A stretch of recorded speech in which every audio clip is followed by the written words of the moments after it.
Bismillahirrahmanirrahim. Assalamualaikum warahmatullahi wabarakatuh. Kami dari kelompok 3 yang beranggotakan 3 orang di sini akan memaparkan materi dari keseluruhan kelompok di pembelajaran sejarah pendidikan Islam. Jadi di sini saya Nur Ain Anwar, saya akan memaparkan materi dari kelompok 1 dan kelompok 2. Jadi sejarah masuknya Islam di Kesultanan Banjar itu dia dimulai pada abad ke-16 dan melalui pedagang Muslim dari Jawa, Arab dan juga Melayu. Penyebaran Islam itu dibantu oleh para ulama dan hubungan dengan Kesultanan Demak. Awalnya Pangeran Samudra itu meminta bantuan kepada Kesultanan Demak untuk melawan musuhnya. Setelah memperoleh kemenangan, Pangeran Samudra masuk Islam dan bergelar Sultan Suryansyah. Sejak saat itu, Islam berkembang cepat di wilayah Banjar. Islam kemudian disebarkan itu melalui tahapan, yaitu dari dakwah ulama, dari perdagangan, terus dari masjid dan pengajian, dan juga pendidikan agama di masyarakat. Terus yang kedua ada sejarah masuknya Islam di Kesultanan Ternate. Islam masuk di Ternate itu pada abad ke-15 melalui jalur perdagangan rempah-rempah. Pedagang Muslim dari Arab, Gujarat, dan Jawa itu sering datang ke Maluku untuk berdagang sekaligus menyebarkan agama Islam. Raja Ternate kemudian memeluk Islam dan menggunakan gelar sultan. Setelah itu Islam berkembang pesat dan menjadi agama penting di masyarakat Ternate. Dan penyebaran Islam juga dilakukan di wilayah ini melalui 4 tahapan, yaitu perdagangan, dakwah para ulama, hubungan antar kerajaan Islam, dan juga pendidikan agama di masjid. Ternate kemudian menjadi salah satu pusat penyebaran Islam di wilayah Maluku. Terus yang ketiga ada sejarah masuknya Islam di Kesultanan Tidore. Islam masuk di Tidore melalui pedagang Muslim dan para ulama yang datang berdagang rempah-rempah. Penyebarannya sekitar di abad ke-15. Raja Tidore kemudian masuk Islam dan kerajaan berubah menjadi Kesultanan Islam. Setelah itu Islam berkembang dalam kehidupan masyarakat dan pemerintahan. Dan penyebaran Islam di Tidore juga dilakukan melalui 4 tahapan: perdagangan, dakwah ulama, pengaruh kerajaan Islam lain, dan juga pengajian dan pendidikan agama. Kesultanan Tidore juga berperan besar menyebarkan Islam ke wilayah Papua bagian barat melalui hubungan perdagangan dan dakwah. Terus untuk materi kelompok 2 itu tentang tokoh pembawa dan ulama pembimbing awal. Jadi di sini ada dari daerah Kalimantan, tokoh pembawa Islam itu ada Khatib Rayyan, di mana beliau dikenal sebagai penyebar Islam pertama di Kalimantan Selatan, berjasa mengislamkan Raden Samudra atau Sultan Suryansyah dan rakyatnya pada masa awal kerajaan Banjar. Terus yang kedua ada Syekh Hussein.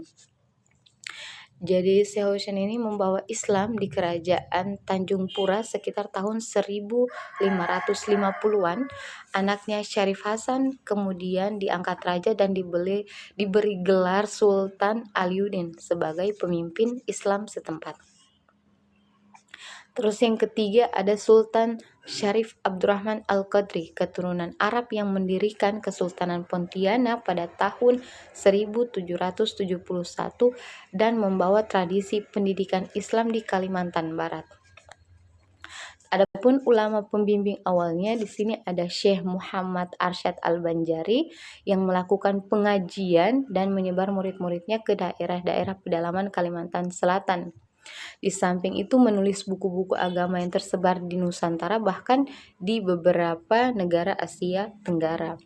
Terus ada Syekh Muhammad Nafis Al-Banjari, ulama sufi, penulis kitab Ad-Dura' An-Nafis, membimbing masyarakat dalam ilmu tasawuf. Terus ada Syekh Abdul Wahab Bugis dan Datu Sanggul, termasuk tokoh pendidik terkemuka di kerajaan Banjar pada abad ke-18 bersama Datu Kandang Haji dan membina pendidikan Islam di masjid, langgar, dan juga rumah.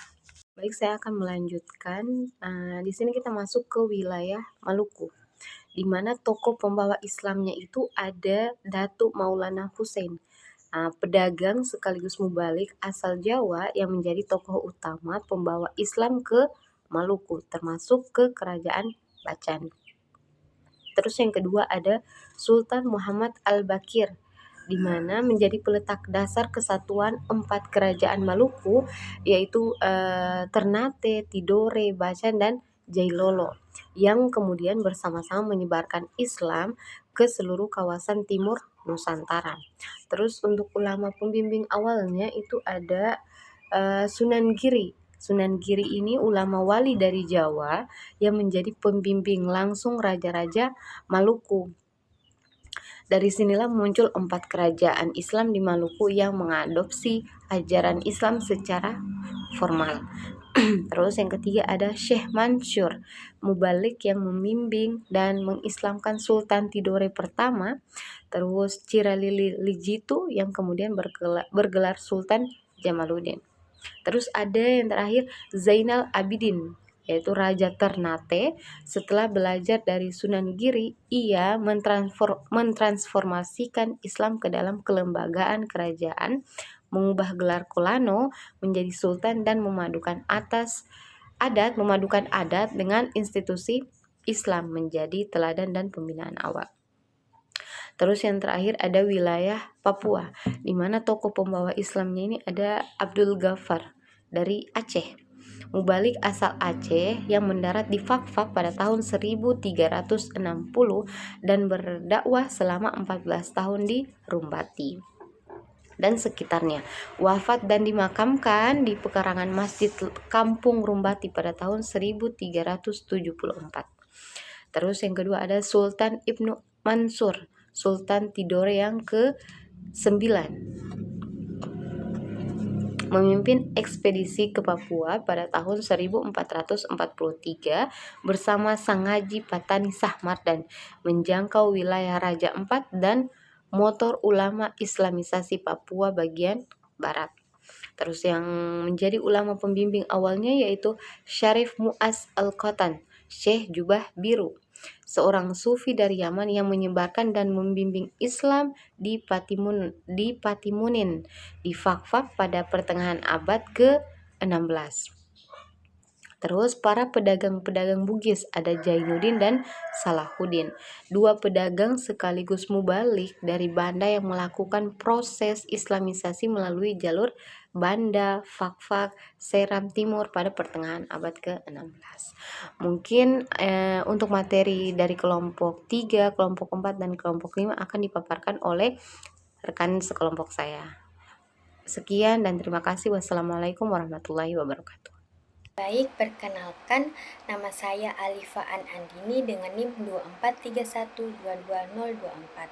Saya akan melanjutkan pembahasan materi kami mengenai institusi pendidikan Islam di Kerajaan Kalimantan, Maluku, dan juga Papua. Nah, sebelumnya, apa sih institusi pendidikan Islam? Jadi, institusi pendidikan Islam adalah lembaga atau tempat yang digunakan untuk mengajarkan ajaran Islam seperti masjid, pesantren, surau, keraton, dan juga rumah ulama. Nah, adapun materi yang diajarkan meliputi Al-Quran, hadis, fikih, tauhid, bahasa Arab, dan juga akhlak. Nah, selanjutnya institusi pendidikan Islam di Kalimantan. Jadi, pada masa Kesultanan Banjar, pendidikan Islam berkembang melalui masjid, pesantren, dan juga rumah ulama. Masjid Sultan Suryansyah menjadi pusat pembelajaran agama pada saat itu, sedangkan pesantren Darussalam Martapura mengajarkan kitab kuning, tafsir, hadis, dan juga bahasa Arab. Nah, pada saat itu, perkembangannya juga didukung oleh Syekh Muhammad Arsyad Al-Banjari. Nah, baik, selanjutnya mengenai institusi pendidikan Islam di Maluku. Jadi, pada masa Kesultanan Ternate dan juga Tidore, pendidikan Islam pada saat itu dilaksanakan di masjid, kerajaan, pengajian keraton, dan juga melalui dakwah dari beberapa para ulama. Nah, kemudian masyarakat pada saat itu juga mempelajari Al-Quran, Tauhid, Fikih, Bahasa Arab, serta nilai-nilai yang berkaitan dengan kepemimpinan Islam. Nah, selanjutnya institusi pendidikan Islam di Papua. Jadi, di Papua itu, pendidikan Islam pada saat itu berkembang melalui pengaruh Kesultanan Tidore dan para pedagang muslim dari Maluku. Nah, kemudian pembelajaran pada saat itu juga dilakukan di masjid, surau, dan juga rumah ulama dengan beberapa materi berupa Al-Quran, ibadah, akhlak, dan juga dasar-dasar ajaran Islam. Nah, baik, sekian, terima kasih banyak. Oke baik, perkenalkan nama saya Salma, NIM saya 2431222026. Saya akan melanjutkan penjelasan tentang materi kami. Relevansi pendidikan Islam pada masa kerajaan dengan pendidikan Islam modern di Kalimantan dan Maluku, Papua. Pendidikan Islam zaman kerajaan ternyata masih nyambung sama pendidikan Islam sekarang. Bedanya cuma sistem dan cara belajarnya yang makin berkembang. Pembentukan akhlak. Dulu pendidikan Islam fokus ngajarin akhlak dan sopan santun. Sekarang juga masih sama. Bukan cuma belajar ilmu, tapi juga dibentuk akhlak dan karakter mereka. Guru itu pada masa itu menjadi contoh. Ulama bukan cuma mengajar tapi juga menjadi teladan. Sampai sekarang guru tetap punya peran penting buat dicontoh siswa. Terus ada sistem pendidikan berkembang. Kalau dulu belajar agama dilakukan di masjid atau di pengajian, sekarang sudah ada lembaga pendidikan seperti madrasah, pesantren, sekolah Islam, walaupun lebih modern, tapi ajaran agamanya tetap dipertahankan. Terus ada metode belajar lebih modern. Dulu kebanyakan pakai ceramah dan hafalan. Sekarang belajar bisa lewat diskusi, video pembelajaran, teknologi dan media digital. Terus ada ilmu agama dan umum digabung. Kalau dulu itu lebih fokus ilmu agama, tapi sekarang pendidikan Islam juga mengajarkan ilmu umum seperti sains dan teknologi. Supaya apa? Supaya siswi bisa mengikuti perkembangan zaman. Kesimpulannya yang saya bilang tadi yaitu pendidikan Islam modern adalah lanjutan dari pendidikan Islam masa kerajaan.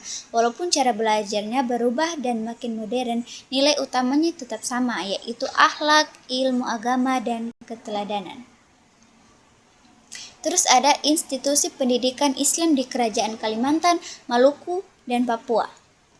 Institusi pendidikan Islam adalah tempat belajar agama Islam pada masa kerajaan, seperti masjid, pesantren, apalagi surau. Terus ada juga rumah ulama yang dipelajari di dalamnya adalah biasanya ada Al-Quran, fikih, tauhid, bahasa, dan akhlak.